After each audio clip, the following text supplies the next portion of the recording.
this podcast is made possible by the generosity of listeners like you. Kindly consider a contribution through Patreon or PayPal. Links are in the details box. Patreon is a monthly subscription that you can cancel anytime, and PayPal is a one-time donation. Any amount is appreciated. And follow us on social media. We're on Facebook, Instagram, and Twitter, the handle, the Beirut Banyan. And you can find us on our YouTube channel with the same name, and you can start watching the episodes as they're released. Thank you for listening, and thank you for watching. I'm Ronnie Shatah, and this is the Beirut Banyan.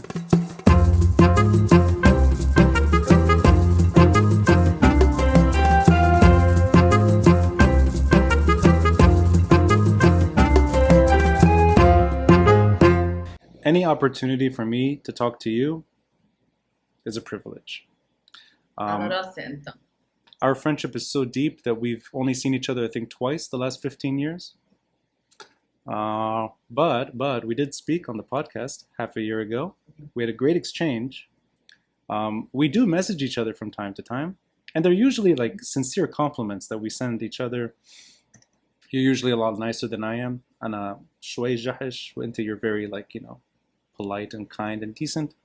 Before we started recording, you just scolded me for about 30 minutes of how I'm a bad person but a great host. So I really appreciate that. That was really a 10-second comment. And I also said tons of other good things. I said you're going to be fine, you're going to find a great job, great career, you're going to fall in love again, you're going to be fine. I only remember the bad, which is bad person, great host.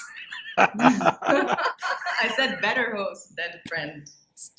You're right. I should. Better, I could have said as good as before. I could have just said that. Yeah, and that is something I need to acknowledge this for the episode. Classic. You're welcome. My dad doesn't say a lot of things. You're welcome. I shared that with you. You gave me the answer that I've been looking for. Whenever someone asks, Rani, Kifa, what do you say?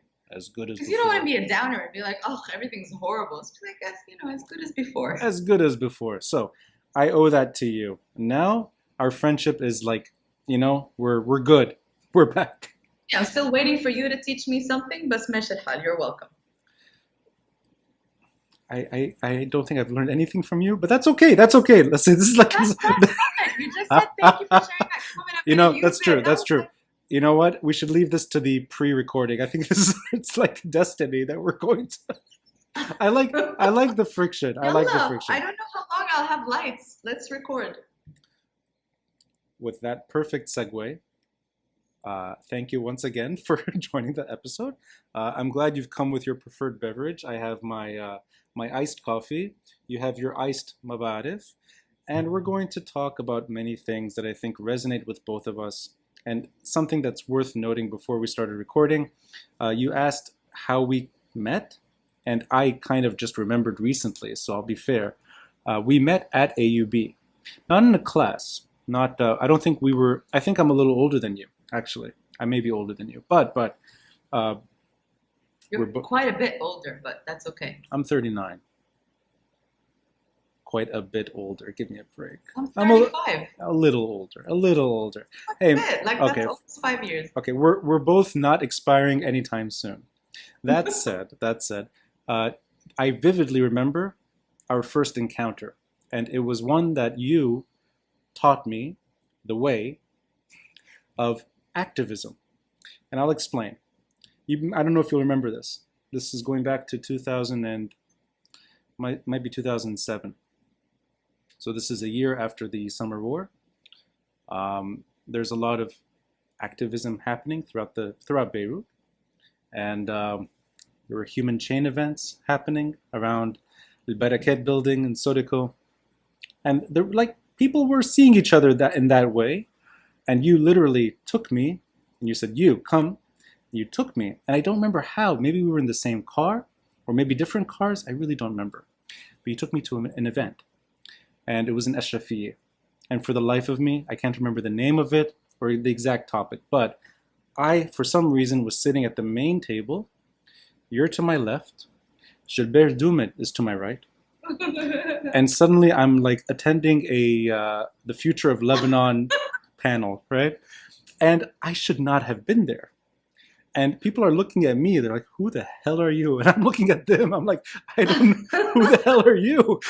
And you're looking at me, you're like, yes, Johnny, yes. The future is good. I'm glad you're here. I'm like, who is this person? So that's our first encounter. And you were very kind to me. I think we may have spent an hour after that just talking. But that's sort of a nice way of starting a friendship. And we'd see each other regularly from time, in different events, and they largely focused on reform, but various degrees of reform. And this is really early because it's nothing like what we're seeing now. It's not that kind of energy. But it's just proof that you've been committed to this country and the future of Lebanon for a long time. And in my eyes, it's going back 13 years. It probably goes back much earlier. But all that said, these are reasons I like to talk to you, because you have skin in the game. I don't like these cliche terms, but it's true. You're not leaving Lebanon. You're sticking it out. And we're concerned about the electricity going out. But we're still, both of us, in different ways, through different mediums maybe, we're both passionate about Lebanon. And those are the reasons I like talking to you. And also, it's worth noting, because you reminded me that you're now a, and you said, you're not just a professor, you can say it? You should say it. Well, I want to hear you say it, because I just made promotion to associate professor with tenure. Associate. Doesn't mean much in a crisis, but I'm really happy with that. Associate professor with tenure. So your name will appear with that title, and I'll caps lock that title so it shows. It's proof. Mabruk. It's worth noting. Mabruk. Carmen, you're not just an academic, but you're also, I think, you're in a way able to vent your anger through academia properly. And case in point is your New Era pieces, which I've been following the last few months. And it's almost like it starts out as a dissertation and then diminishes into pure rage and then ends again on an academic footing. So it's kind of like exploring your own opinions through a very short and concise piece.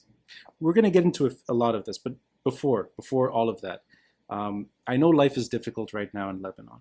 And I know that we spoke about this just before recording, whether or not it's time to go back, the severe disadvantages of going back right now, what it's like to live there right now. Aside from the obvious examples, which we kind of talked about, electricity is one, you mentioned trash, and just the breakdown of the state in many different ways. I'm curious about your own day-to-day life right now. Living in Badaro, AUB campus is closed. The social life that's associated with Badaro is, I think, constrained to a large part. And this is a feeling we're sharing the world over, but just your own day-to-day routine. Has it changed much in the last few months? Has it changed dramatically since October last year? And maybe we can start from there and then pick up where we left off when we spoke in January. Yeah, I just want to say thanks for having me back again. I thought that I had said everything that there was to say in January, but it also feels like a whole different world after everything that happened to Beirut and to the world in the last 6 months. So I really appreciate the chance. And for me, it's really cathartic to be able to take a step back and think about your questions. And I'd love to talk about that phase, 2007, 2008. You're so polite when you're being recorded. Look at this. Look at this. I don't remember dragging you to that meeting, but it sounded like me at the time. But I call that phase like still believing in the system kind of thing. Like I felt like all our rhetoric at the time and all the strategy was like, please, you guys need to fix it. Like there was still that faith in that, if we advocate enough, if we do it in good faith, if we were from all over Lebanon, if we could do a human chain, if we could write a proposal, there was a lot of faith, which gets me into like where we are today, and it's really a crisis of faith. I think a lot has been written on the socioeconomic dimensions. I won't add to it much. I'll say I'm one of the lucky people that whose salary was I was quite rich before the crisis, and then divide that by 9 and imagine your life. So the dollar went up from 1,500 to 9,500.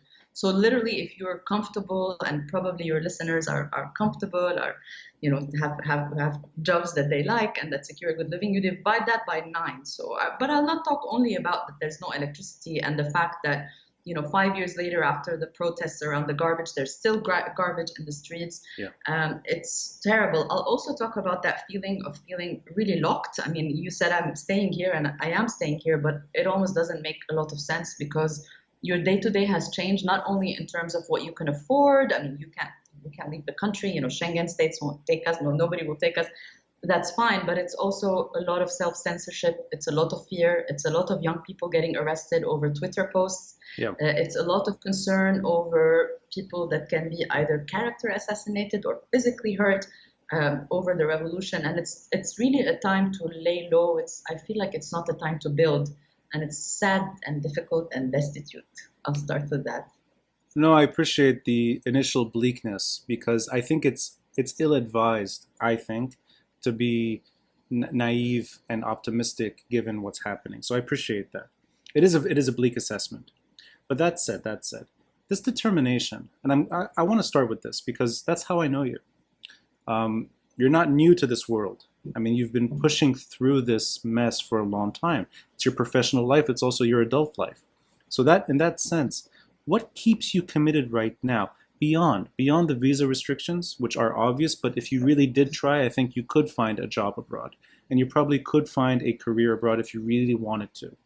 And I say this as someone with that kind of position now at AUB. You don't have to hone your skills abroad. I think you just take them with you. So in that sense, you're deliberately choosing to push through this moment. I want to get that reflection out of you, if you will, because I feel it too. I'm not in New York right now by choice. And I look forward to returning to Beirut, even when all you hear is thousands of opinions to the contrary, saying it's the wrong time, you're making a mistake, don't do that. That said, I have that same kind of inertia. And I'm just curious why you still push through, even when you're able to sort of acknowledge, and I got that from you, that things are as bad now as they can be. I mean, it's reached the point now. I mean, the lira could devalue more, and it may, but that's beyond it now. That's beyond the point. The fact is, things look very bad for the immediate and sort of maybe medium term, and it's just there's no hope. So what keeps you trying against all odds? Yeah, so I think, I mean, you touched on a couple of things. I mean, whether it's naive to stay, whether it's naive to try. And I feel that is a debate that's going on a lot among activists in Beirut. This idea between the soft and the radical, the idea between, leave or give it all you can. And I'm becoming increasingly convinced that hope is also a political choice and that staying is a political choice. That's not to say, because I hear, a lot of friends and colleagues kind of like making fun, it's like, oh, you're so positive. Like, I'm not stupid. I've been studying this for 10 years. I understand. I did a PhD on this. I grew up here. Our parents grew up here. It's enough. I understand what's going on. But I feel like, there's a weird part of me that if people here are depressed and broke and sitting in the dark, I'd rather do it with them than be abroad and looking at them. Yeah. But that is also a privileged stake because, I don't got like 2 kids to feed. I mean, if I had commitments, if I had a family, if I had to like make ends meet for me, I worry for myself. And so far, even with dividing by 9, I'm still okay. And I feel like I'd rather be here and be depressed with everybody else and fight and be really angry rather than watching it from abroad. And I also feel that there is a role for people like me. I don't know, people who love their job or love their friends or love their neighborhood, to pick up the pieces like, who will recreate Lebanon? Who will recreate the economy? I mean, you talked about being in the university. Who is going to stay and teach these students and produce the research? And I feel whether it's misguided or perhaps I'm delusional, I feel like I'm needed here. And I really am. I mean, I'm needed to go on the weekends and cheer up my parents. I mean, she's painting and he's gardening and they're trying to do their best. And you go have lunch and have a chat. For me, I feel I'm needed. I'm not needed to call, from Skype, wherever. And I'm needed for the students and I'm needed to figure out, what's going to be the next thing about everything that we're doing. So, I'm not unhappy. I'm angry and frustrated and sad, really heartbroken, but I'm not like hopeless. I don't know if that makes sense. It does. There's a word. For a lot of us, it's like that. There's a lot of people staying behind. Yeah. Yeah, but I personally, and the reason I didn't want to structure this episode so much is because I'd like the friendship to kind of shine a bit, because it is there. I think purpose matters. And I feel a purpose that may have resonated with people before me. And I more and more I look back into sort of the arts during the war, or maybe statements issued during the war, not by politicians or anything like that, but by faculty or by sort of musicians or by anyone. Filmmakers, there's that sort of need to stay, but it's more than just a need. It's almost like it's your life's calling, and abandoning it would be so painful and unnecessary. because then it would just render your life meaningless. I see that, at least in my case. So that's the inertia. It's if I'm away from Lebanon, all I'm doing is reflecting on Lebanon. So to me, it kind of keeps that need in check. It keeps that purpose in check. But deep down, I'd rather be doing this in Lebanon as well. So I don't know if that resonates with you. And it just that kind Yeah. of, yeah, that sort of, you take yourself out of it and then you're sort of starting over again, and that's not what you want to do. Yeah, and I mean, before the crisis and before everything went to hell in Lebanon, I was getting increasingly interested in ordinary people's lives in the backdrop of very big events, very large events, right? And of my second book project is speaking to Syrian refugees who built a life abroad and they can't go back or they don't want to go back. But their whole narrative is like, oh, like ISIS went in and oh my God, I was talking to my cousin on the phone, or, that's when, oh, like 2000, yeah, like, this happened. Yeah, of course. I remember the massacre. That was the summer I met my fiance. Like, I'm increasingly interested.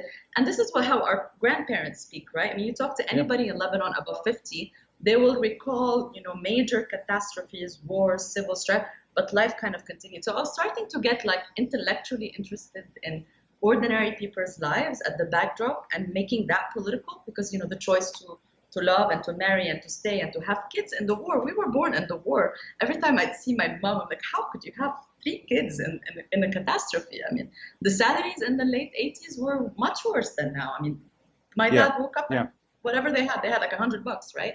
And they had 2 kids. So I'm very much interested in the way that ordinary people relate to extraordinary events. That's not to say that everybody should stay here and fight the fight, and that's not to say that it has to be an either or, but I feel myself part of this narrative of hope and survival, and I find it very political. I like that. So I like whatever that means. I mean, no, but I like the bridge between hope and political, because that's not something I hear often. So you've made it almost like a point, in a sense, almost like an action, and that I am staying. Because I feel, sorry, I'll say something really briefly, Ronnie. Like, I feel like the first 10 years of our lives, we're trying to prove that they're terrible politicians, they suck, and now they've proven it. And I feel like I need to shift gears from, even in my writing, saying, oh, they're terrible, power sharing, sectarianism is horrible, to like, what's shifting gears in this crisis, in this pandemic? And I'm finding it's about hope, and that's politics. And I like also, you said something, but it may not be entirely true. I'm going to challenge you on one thing. You said you don't have kids, therefore there's no responsibility. But I think if you had kids, you'd probably still stay. That's a gut feeling. I don't know. I mean, this is hypothetical, but I think it goes beyond that kind of, wanting to make sure your kids can live abroad. I have a feeling you'd be living with your kids in Badaro. But that's just a gut feeling. I could be wrong. But I think that's a different ballgame, because a lot of colleagues who are leaving now, and really best friends, and I mean, I'll cry in a minute, are leaving also for a family choice, right? I mean, you don't want your kid to drink bad water and not be able to draw money from a machine. I mean, that's a different set of priorities. But I feel like, being on my own, I can, as long as I can take care of myself, I am here. No, I'm not crazy, but as long as I can take care of myself. That's well said. Well said. Carmen, I'm going to just quote you to you on occasion. I'm not going to make this an obsession with your pieces, but there are some things that I thought they resonated with me, and I'd like to cherry pick a few here and there. One comes from, I think, the most recent piece from your New Arab series. It's Corruption, Not Coronavirus, is Ravaging Lebanon. This was released the end of April, April 3rd. So I'm just going to, it's a short quote, but I'd like to gauge your mind on this because it speaks to the moment. We are, after all, a very superstitious nation. We rarely use the word cancer, in quotes. And when someone has cancer, we just say that they are suffering from, quote, that illness. But with time, and when the extent of the damage becomes clear, this government will be remembered as a cancer. I like the choice of the word cancer, and it speaks to a body that is dying, and one that is not being treated. And it's almost like foreshadowing the death of Lebanon, and that if we're going to explain it one day, it's that, yeah, there was a cancer. The cancer spread to the point that this government is literally the cancer. And can I just gauge your mind on this? Are you at this point still looking for this kind of treatment, chemotherapy, or are we beyond that now? That the body is dead, and best case scenario is that we try to sort of start over, start fresh.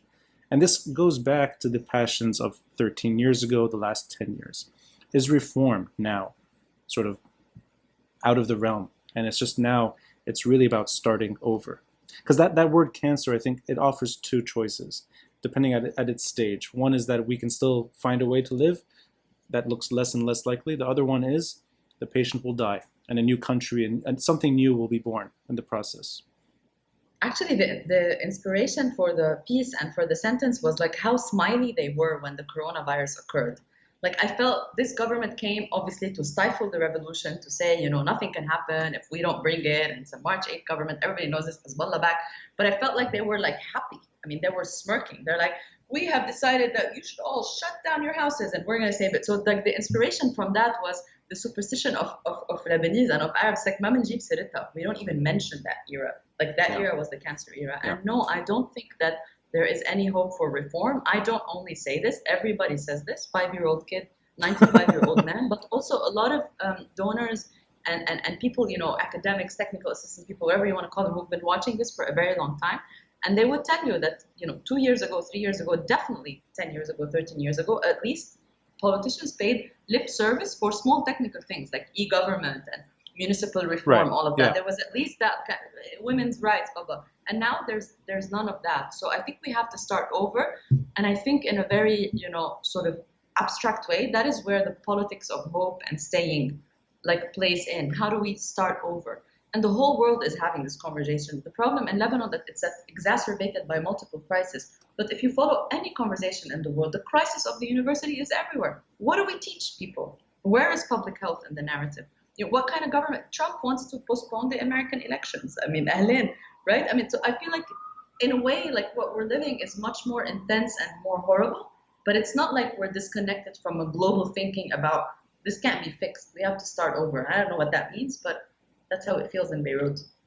So what you're describing, and I mean, I'll bring it up from now, that sort of the friction around the AUB story in terms of layoffs and sort of the AUB's budget and what it will look like long term. I mean, there is a crisis, and it's a shared crisis. You're absolutely right. This is not just AUB. This is the world over. But I like that you're connecting Lebanon's problems the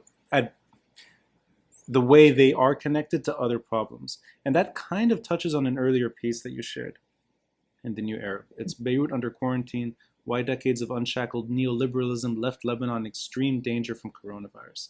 Now, there are points here that resonate, I think, in many different countries, many different settings. I'll just go through the 4 points. You mentioned neoliberal capitalism as one, racism, migrant workers, and crowded prisons as another one. There's also day-by-day mode, which I liked. And it's, sorry, there are 3, my mistake, not 4. Those are the 3. I can't count. You like the title, so that's a 4th. Not bad. Not bad. You're right. I did bold all 4. That's true. Well played, Carmen. Well played.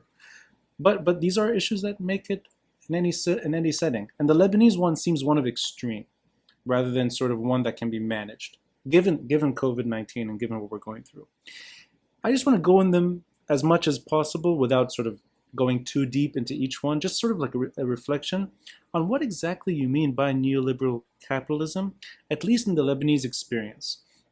Because for me, that word, when I hear it, or that angle, to me it seems like there are many countries that are able to cope with that kind of excess, and they manage. In the Lebanese case, it seems to be the most front and center one that you're describing.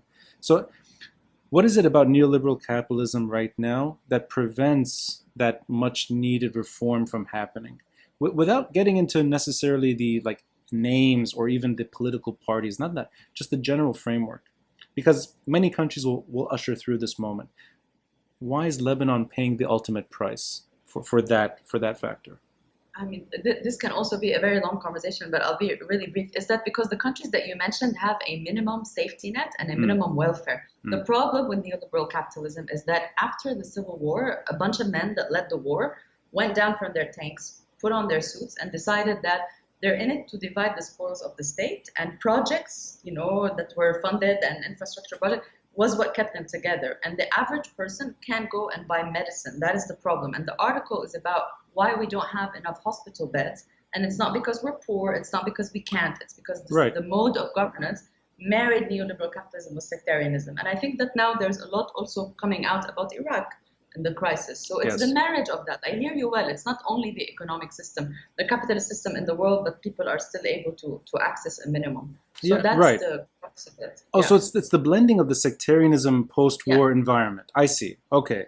So does that feed into the other points then? So like, for example, issues of racism or the kafala system that everyone's been talking about, uh, these embarrassing sort of video clips where people are celebrating their departure from Lebanon, Ghanaian sort of domestic workers in so much joy that they got out. This is humiliating for Lebanon, and it's well-deserved joy. They need, I mean, so happy for them, and yet it's almost like we did so bad, we didn't. But is that the sectarianism story there as well? Because that doesn't seem to be a sectarian story whatsoever. That this system is so poorly, I mean, it shouldn't be there to begin with. But I can't imagine the sectarian narrative sort of going into that. So can we unpack that one? And why does Lebanon stand out in its abuse to domestic workers when other countries seem to find a way that's manageable? Yeah, so first I'm very pro more humiliating stories because I think there's a lot that we don't talk about, right? I think Yeah. that there's a lot that we don't talk about. And I worry about myself, Ronnie. I worry that I become this kind of like poster figure for like, oh, hope and like reform. Like, no, I think more humiliation and more disastrous narrative is much needed. I mean, look, simply the way that the system was designed after the Civil War required that all of these people that wanted to govern, they get along. And they just so happened to be men. And they, went to bed with religious leaders. And that, that trickles down into every area of people's private and civil life. And the kafala system is a deal that is made by, businesses, neoliberal businesses, capitalism that bring in maids and the lack of a civil court. I mean, if you wanted to go sue for being beat up, if you're a woman from Ghana, you don't even have a court. You get sent back to your embassy. And CNN, Tamara Qiblawi just wrote Yes. a Yeah. beautiful piece, about the Kenyan mistreatment, the consul of these women. Basically, in Lebanon, the thing is, if you are an independent political voice, you're a human being, you're a person, you're poor, you're rich, you're black, you're white. If you don't fit into this net of power sharing, sectarianism, and money and capitalist project, you don't exist. It's a country in the world where we're scared of the politicians. Whereas in any democracy, politicians are scared of the people. Even in democracies that don't work very well, they still want to appease people. Trump is trying to postpone the election because he wants the chance to talk to his voters, to get them to vote for him. He wants people to like him. In this part of the world, Bashir Bouzid goes and says, please taffu bait birri and light up people's homes, and he gets beat up for that. So we're scared of them. They're not scared of us. And I think, we are citizens and, upper middle class citizens, and we're scared of them. How does an Ethiopian worker feel living in this country? And that's your answer. So more humiliation. I think the good thing about Corona and economic collapse is everything is on the table. A lot of the things that were taboo, I see this in my students. They don't have the same scars we do. They don't remember the same dates we do, and they are willing to open any portfolio, any malaf, and put things out in the open. So yeah, it's disastrous what they're Okay, going through. but People dropped off their maids on the street like they were right. an old, barad. I mean, I don't even Yeah. throw my, I don't even, kaboom, كأنه object. So yeah, well-deserved humiliation. But it's structural as well, right? It's structural as well. Sure, people are also mean and racist, but it's also structural. That is what the law allows, right? It's very similar to up to a couple of years. If a woman gets raped, the law allows the man to suggest marriage to her, and he can marry her and get away with it. It's structural. Sure, they're, sorry, I digress. No. On the contrary, on the contrary. Sure, there are jerks in every society, but the thing is that the structure and the law allows for that. Is what I'm trying to say. Okay, before we get to the last one, the day-by-day mode, I just want to explore this issue of fear, this politics of fear. And I think I'm trying to get to maybe an understanding of why reform seems to be impossible in Lebanese history. And I know it's like a huge thing, but with these examples, and I agree with your sentiment. Yes, you need to have more of these images to shake people and realize what we're doing. And yeah, I mean, of course, I meant it humiliating more like, look at how embarrassing it is. It's so bad. Yeah. It's horrible. Right. So I completely agree with you. The more images like that, the better. It shows just how bad things are, actually, and that's needed. But I just can't put my mind around the confessional power sharing and then leaving a woman, like you said, a used refrigerator by the consulate. To me, there's a disconnect in terms of politics as usual, or even, let's say, fear, or even take it a step further, communal anxiety with everything we know about Lebanon, and then an individual just does that. I just see that as something maybe different, and something that is maybe it's almost like an individual responsibility that simply doesn't exist, that there's no accountability from within as well. So this is the issue I wanted to kind of explore, which is it just doesn't add up why you can live in an oppressive society and still be more decent to your housekeeper or your domestic worker. You can live in a really, really messed up authoritarian system and still have the decency to not do that. So I'm curious about that. Is this a societal problem more than a political problem, or even for that matter, more than a relationship between the state and the citizen, or you were hinting at it earlier, gender, those issues that are there? Is this something that's maybe slightly different? Yeah, I feel like no, it's a trap for me either to take sides like with the system against the people, or people against the system. I don't want to fall into that, but I would say in any society where it's legal, I mean, slavery was legal for over 150 years across the world. Does that mean that people are born bad people? I mean, that is a philosophical, spiritual, socio. I always tell my students, I'm not a sociologist. I'm political science. I'm interested in like changing laws, changing policies. I don't care how people feel, right? It's not about raising people's awareness. If we wanted to wait for people to accept, migrant domestic workers as equal, give them, space, give them like a holiday, like treat them as normal labor, like put them in the labor law and them having rights, that might take 1,000 years, just as it might take a white marrying a black another 100 years, Muslim marrying Christian, could be another 50 years. I don't know. I'm not willing to wait for that. What I'm concerned about, what I look about, is that the law protects this. So these women and young men, when they arrive, their passports is taken from them. Right. And they can spend over 20, 40, 50 years working in a household, being promised a remittance, an aggregate amount, without them ever taking it. And it is as easy as the employer going to the makhbar and saying, she stole from me, and hiding a piece of jewelry. So for me, it's structural. Sure, I mean, I hear your question. Why would people, who are living not a great life be so oppressive? I can't answer that. I am not a social psychologist. I'm not a sociologist. But for me, in Lebanon, that's legal.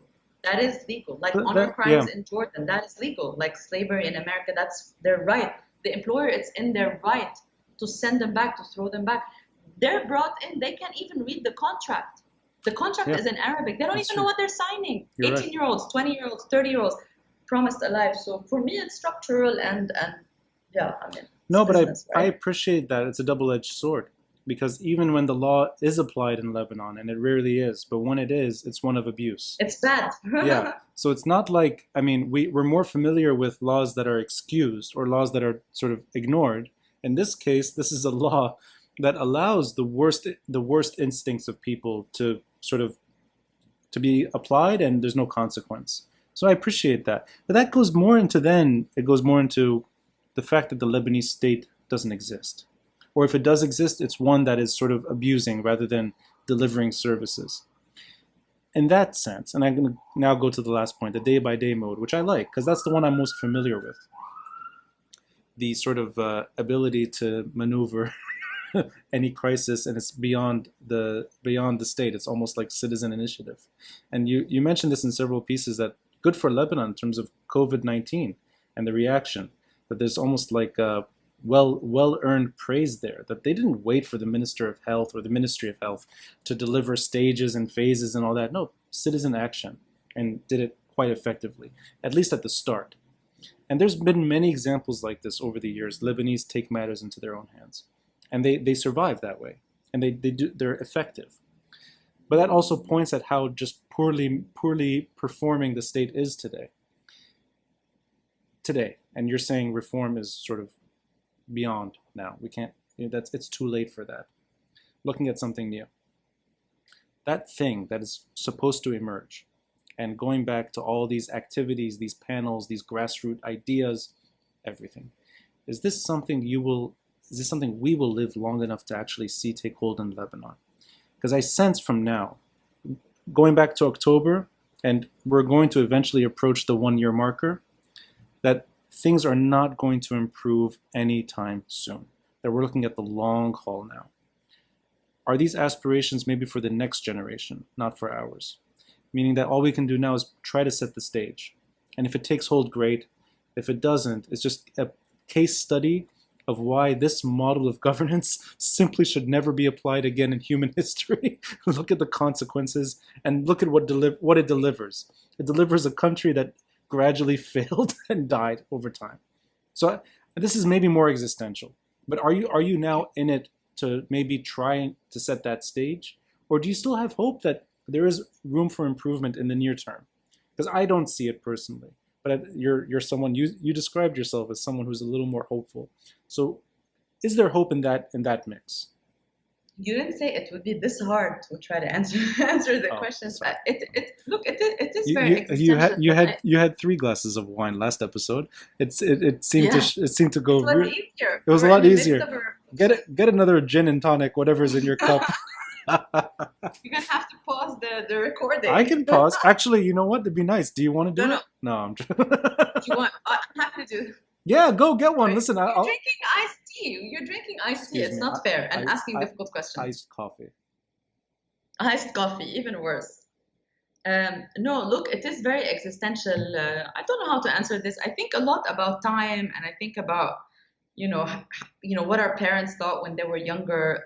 But for sure, I mean, there's 2 things. But again, I'm privileged because I'm not so worried about feeding people who are relying on me. But I do think that this model has failed. And I was telling you, like, I look back at myself, 2008, 2010, 2013. We were trying to prove to the world that the model failed, right? We're trying to be like, they suck, they're corrupt, they're sectarian. I feel like right now the model has failed, even to themselves and among themselves, even with their constituency. And if the Thawra did anything, it showed that there were opposing groups from Trablus to Kfar Raman. It's unheard of within the dynamic of Lebanon, sectarianism, urbanism, and all that. So I feel like they're done, and I feel like, will I see it in my lifetime? I do see it already. I mean, I see young people that don't have the scars, that they don't even have the same memorials. For them, 2005 is like, oh yeah, I was born yesterday. They don't understand why they can't marry somebody they love, or they can't travel, or they can't, buy Bitcoin because their credit cards don't work. And I believe in that a lot. Will we see it in our lifetime? I mean, like, complete upheaval, structural change. I think it will take time, but I feel like they've lost really all credibility. I mean, when Walid Jumblat invites the mashayikh and tells them to plant hummus and za'atar, and when Jubran Basil appears on national TV and he has 25 lights and the activists circled it and he's saying, oh, it's not our fault, the electricity. I mean, they have lost all. I mean, it's Hezbollah is asking people to plant, to go with the dam, Sad Bizre, that World Bank is supporting. I mean, it's not only completely contradictory policies. They got no credibility, and they got no credibility not just with the international community, which could happen in any country. And I want to talk about this because I don't feel we should be held hostage like what happened to Afghans in Pakistan and Kenyans in Somalia. I feel like Lebanon is headed to that path, that we are going to be doomed because they're doomed. I don't think any people should, bear the grunt of bad politicians, but these people have no more credibility. So I feel, I don't know, will I live that long? Maybe I'll die tomorrow, but I feel it's inevitable. They have no more allies, Roni. يعني ولا الكويت ولا السعودية ولا إيران خلاص خلصت. في الجبهة مع إسرائيل, and that is a geopolitical thing. It is not a Lebanese thing. بس الناس ما فيك عندك كهرباء عم تزرع حمص. خلاص خلص هذا النظام. So I am hopeful. But Carmen, then again, I don't have people to worry about. It seems like the IMF package is not going to happen, or I don't know. Of course, because they lie. Yeah. I mean, it's khalas. Right. The thing is about this moment, Roni, is that there is also a global recession. Nobody wants to give money to freaking Lebanon. Right. You're right. I'm bringing it up only because I'd like to play devil's advocate here, but I'm on the same page. So it's almost like I'm just trying to get to... It doesn't show. Oh, it doesn't show that I'm on the same page? Oh, that's not good. Well, I mean, I'm for the most part. It'd be boring. Quote me again, and it shows you're on the same page. just quote you to you all the time. That is no. I mean, you're clearly not my professor. But, and I don't need to get an A+ from you. I can survive with my C-. The thing is, though, I think it'd be a very boring conversation if we agreed 100%. So there is So, I think there are common goals. And that's a tangent. But anyway, oh, you made me forget what else. You're good, Carmen. 200 episodes. 200 episodes. The first time I end up stumbling. Yes, the IMF negotiations. Drink up, my friend. I'm inclined to believe that money is not the problem, but I don't know if that's being. And this is what I meant by devil's advocate. That yes, I know the country is broke, and I know there's a desperate need for some injection for the well-being of people. Forget everything else. But that said, I just don't think money will solve Lebanon's problems. And therefore, when the IMF deals don't go through, when negotiations break down, and I've actually had these people on the podcast, Henri Shaul and Alain Bifani. Henri came twice on the podcast. I watched it. Yeah. I thought you were great. Oh, I thank you, my friend. Thank you. I didn't have to quote them to them that often. But the truth is, they're part of the negotiations team, so their mission is to try to get that money. But then you have news reports that the IMF is saying no, pretty much no, and that the Lebanese side is unable to deliver some common understanding, whatever. So that doesn't seem to be happening anytime soon.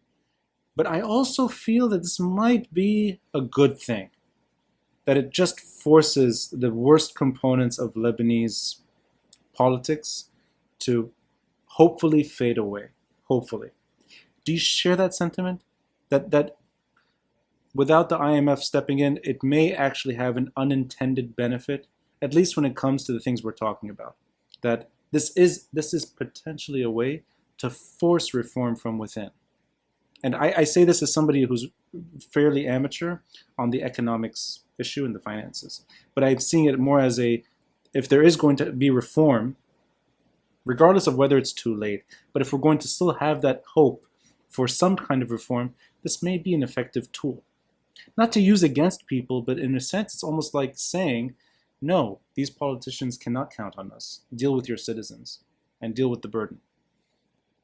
I think it's something I'm struggling to write because I'm struggling to find the silver lining. I think it's a very privileged position to make, and I've heard a lot of people say it in the sense, no, okay, don't give us, let's not fund Lebanon, etc., etc.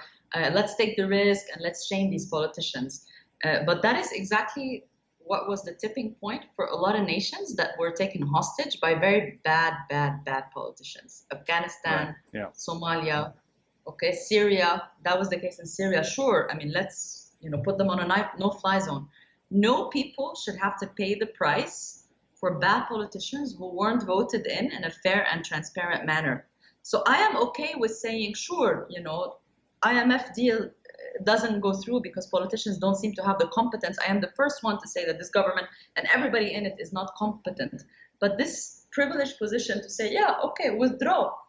What do we do with 1 million Syrian refugees? What do we do with vulnerable Lebanese communities? What do we do with the poverty-funded UNDP plan that's happening in the Ministry of Social Affairs? I feel like there's also, in Arabic, we call it shamete, and I think that donors are playing into it like, we told you, your politicians aren't capable of reform, they are incompetent.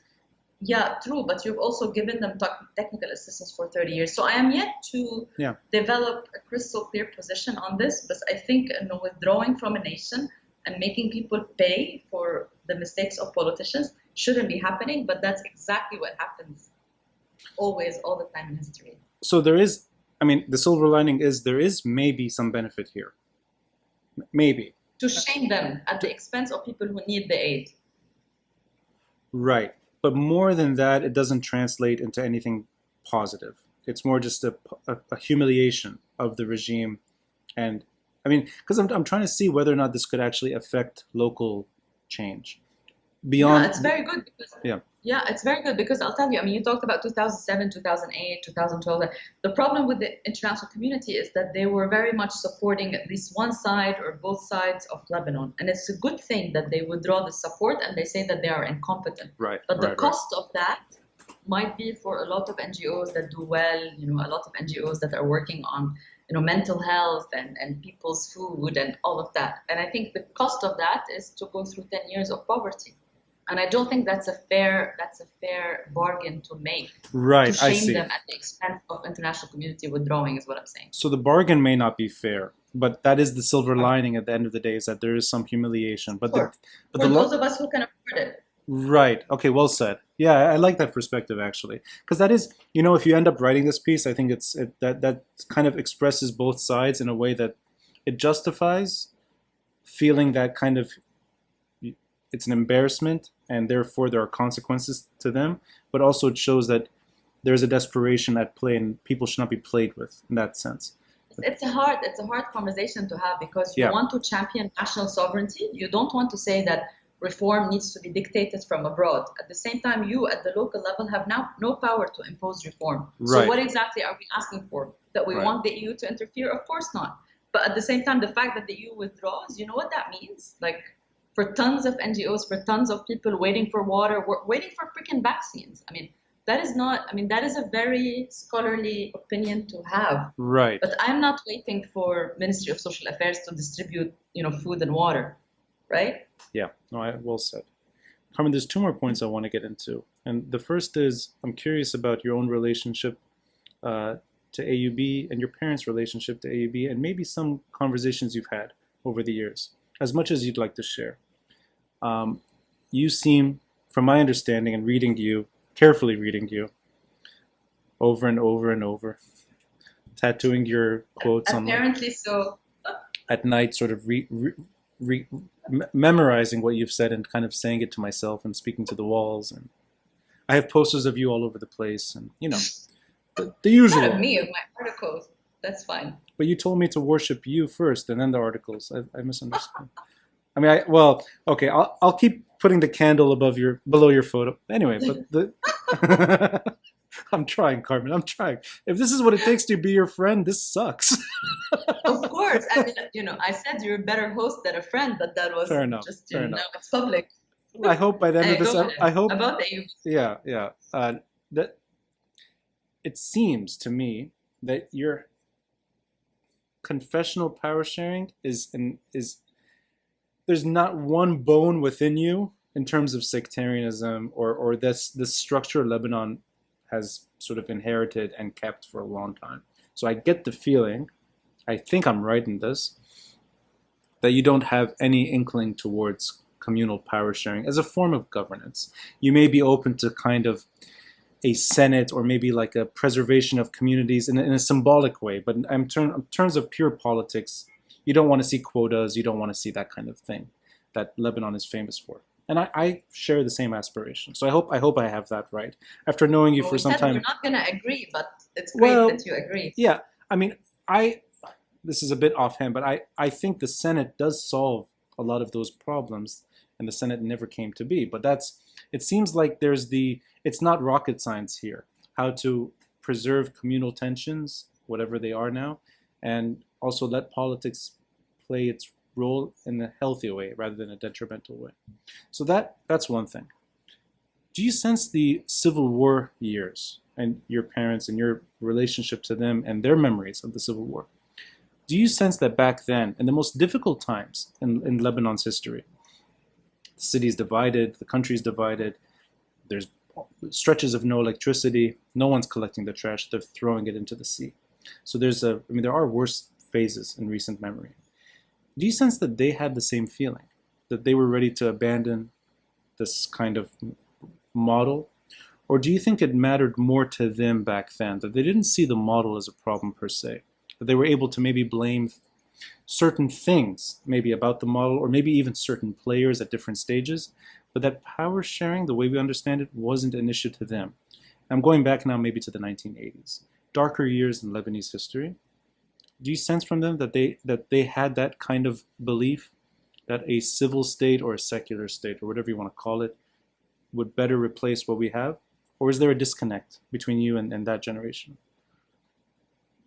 Do you think that there's like more to blame the people versus the model itself? Is that what you're insinuating? And the model may not be so bad. Having Christian Muslims, co-govern isn't so bad, but it happens that these people were so corrupted. Is that the insinuation? No. You misunderstood me. No insinuation. Sorry, I can go ahead. Sorry. No, I meant in terms of the aspirations of somebody who wants Lebanon to change back then, 30 years ago. Wow, you're harsh, Carmen. No. I was just clarifying, so I answered the right. Yeah, no, I meant in terms of people that were in a phase of really detrimental part of their history, and they wanted to end this chaos and uncertainty. Yeah. For the most part today, I sense that the aspiration is to just overthrow the regime and get something new in its place. At least this is the conversations I have with most protesters. Not necessarily most people in the country. I'm talking about the people demanding change. Do you sense from people back then that wanted change, that they had that kind of ambition as well? Or was there a healthier relationship with the governing structure itself? That they wanted, that, in other words, the question comes down to reform versus revolution, and if that was something that they experienced 30 years ago during the war. Yeah, I feel that binary doesn't apply.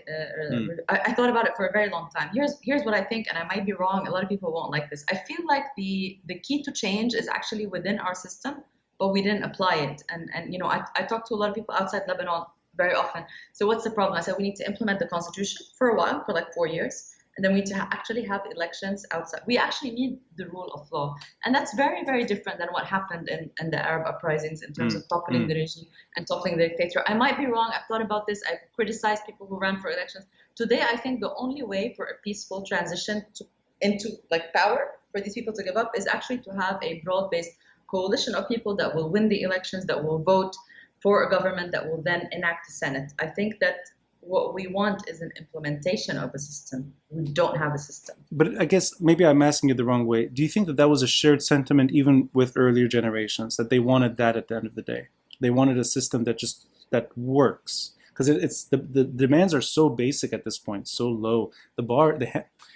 You're just talking about a functioning state that functions. Basically, it's not that. Somebody to pick up the garbage. Yeah. So do you think that was a common feeling to the earlier generations? Is this like a persistent demand over time, or in your mind, is this something that sort of is more recent, that people are ready to abandon this way of governing? No, I mean, I think it's also how you were raised, and if your parents taught this, and whether in which area they were at. I think it's hard to speak for a group, and I should say I'm not part of any political group. It's my opinion. Yeah. And I think that there was a sentiment, a very majority sentiment. I mean, I'll tell you what we teach students is like, it doesn't take a majority to have a civil war, right? It takes right. 10 people now بيعملوا مشكل بمداره. There's a war, right? That's just Carmen drinking in public. No, I'm just saying like the majority. I mean, we talk about civil war, how people look at Lebanon, all of that. It doesn't mean that the majority of people. And I was telling you in the beginning of the chat about people living ordinary life, people falling in love, going, traveling, dreaming of a better state. Yeah. So I can't speak about that sentiment, but now the general mood I feel, or at least how I'm seeing it, is that there's no way out. When you demand a revolution and then a pandemic happens, it's like everything is up to bargain, everything is up to discussion. And at least I feel that protesters and part of it, we want a minimum system that functions. Right. Even if you maintain parity Christian-Muslim, that's not the problem in and of itself. And that's what I was trying to pick up on what you're saying. Right. مش المشكل you have Christians and Muslims in power. Yes. That they can't. I mean, that's the only way that they identify with constituency. So yeah, I do feel that times are changing, but yeah, again, maybe that's my politics of hope. Sorry. No, but don't apologize. On the contrary, I didn't mean to ask it in a way that insinuates anything. On the contrary, I was curious because it seems like Lebanon has had enough time to make change. I mean, it's 100 years ago that the borders were drawn. I mean, it's a century of time, and we didn't change much. I did an episode recently with Maha Yahya of Carnegie, and she really brought out a fantastic statement from Riyad Salah in 1943. I think I remember this right. It's the first ministerial statement in Lebanon's history. It's 1943. The prime minister of the country is explaining the ills of sectarianism to to the parliament, to the cabinet, to the government, saying we need to get rid of this quote. It sounded more like a foreign imposition on Lebanon. That which may or may not be true, but that's not even the point. The point is that he wants it out. That's 80 years ago. Yeah, my math. 77 years ago. It's a long time. So we've had successive prime ministers. We've had successive governance. We've had civil wars. We've fought many different battles. And we've had periods of relative calm and relative growth. But there's been time to make changes that seem to be fundamental to changing, or at least improving, Lebanon. And we haven't touched any of that. That's why I was curious about those conversations, whether or not it's something that's just persisted over time. And I hope I got this right. Your father and your parents are AUB as well. They're AUB sort of legacy. So they're not alien to this world, that they're part of it as well. I hope I got that right. Yeah. So there's that as well, that it's like a family tradition, if you will, that there's almost like reform and education and all of that is in your DNA. That's why I was curious about the linkage to previous generations. But, yeah, but they didn't stay as long as I did. I mean, I've stayed since so long, like since 2003. But I think my thesis, my life's work has been about how the system resurrects itself. Even after a 17-year civil war, they came back. They made the same deal. Yeah. But what I do feel is different this time because of economic collapse. And again, it's a privileged proposal to make or hypothesis to make. They can't deliver anymore on the system. Right. Lebanese people aren't racist by DNA. They're not stupid by DNA. They're not sectarian by DNA. They're rational human beings. This system has been able to deliver. Right now, nobody is picking up the garbage. The schools are closing. There is a spoils that they just can't. There's nothing to deliver. So that's really the issue there. To be hopeful, to say, okay, well, this is the other viable alternative. Right. Is it neoliberalism? Is it not? Is it capitalism, welfare, whatever it is? Is it chaos? Is it thawra for 10 years? Libya has been in revolution for what now? 10 years almost. Yeah. I mean, it's up to us to define that, but they cannot deliver. They have no legitimacy. People laugh at them, make fun of them. They go on a TV interview. People, we have the most cursed politicians in the whole world. That's true. I mean, they cannot deliver. But every other juncture, they were able to deliver. Ottoman Milli system, the Ottomans said, no problem. You keep your religious courts, you keep your autonomy, great. 1943, same. 1975, same. 1989, same. 2005, also kind of same. Right. Sure, you disagree on regional politics, but kind of hang out and do this. No. Now, there's nothing to deliver. The world is in ruin, and as is Lebanon. That's and interesting. people will say, it's up to us to say, okay, this is the other viable thing. Sectarianism, power sharing, welfare, leftism, chaos, whatever it is, arms, harab. It's up to us to decide, but they can't deliver. This time, khalas. I like that. It's almost like you've pointed at the thing that makes this moment stand out, as opposed to 1943 or 75 or whatever. I like that. It's just they can't deliver.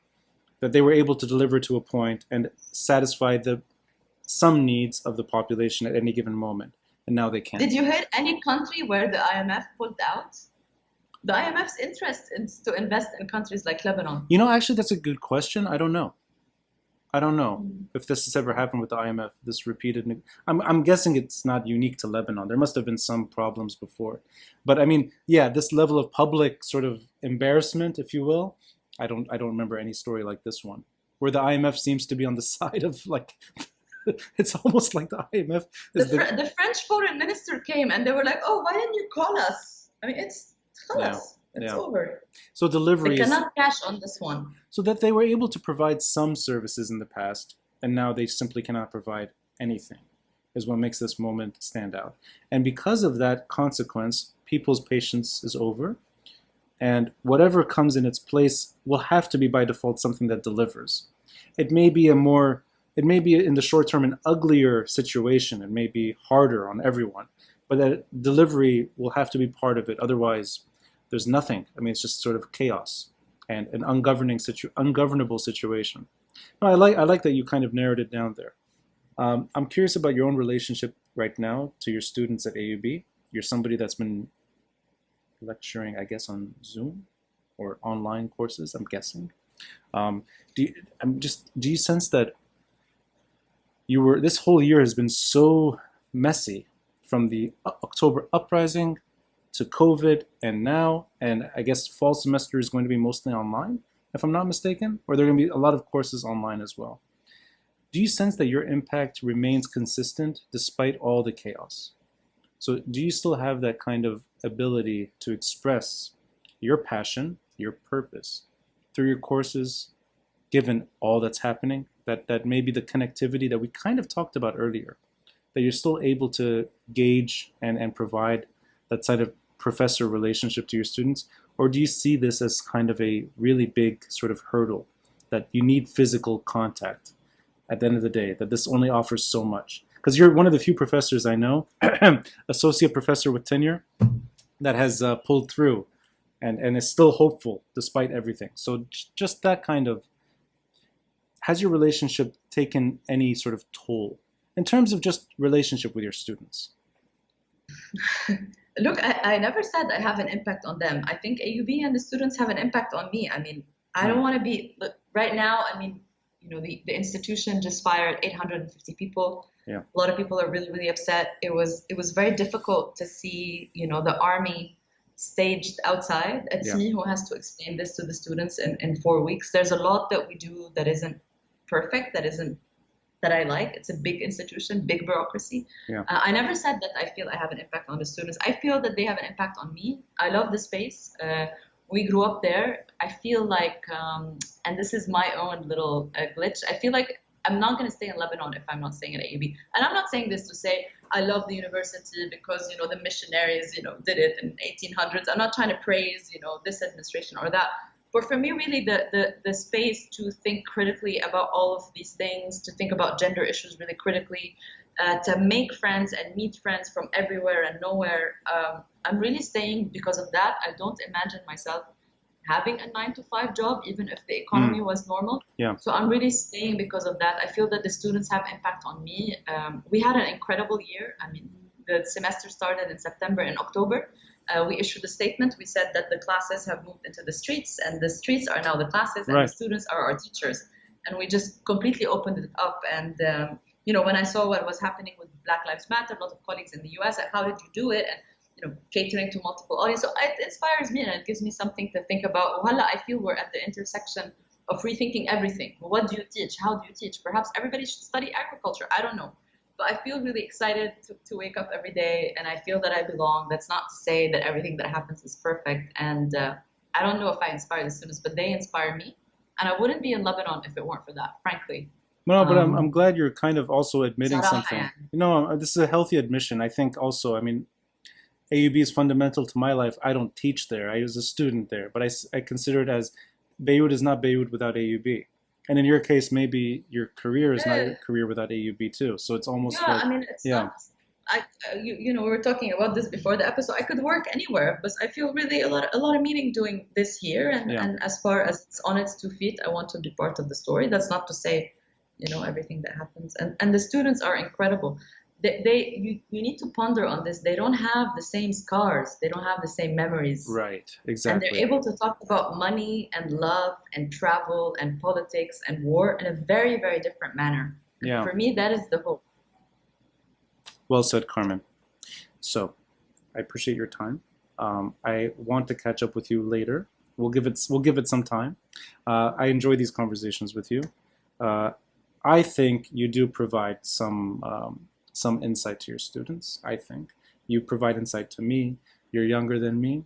You shout at me, you scold me, but I learn from you. So I actually am learning. I'm young by quite a bit. 5 years is a lot. 4.5. I don't know about that. We have to go. That's a little too much. But we'll round it up for you, 5. But no, I think AUB is better with you. And for that reason, and for other reasons, I enjoy these conversations. So thank you, Carmen. Thanks, Ronnie. It was inspiring as usual. Take care. Bye.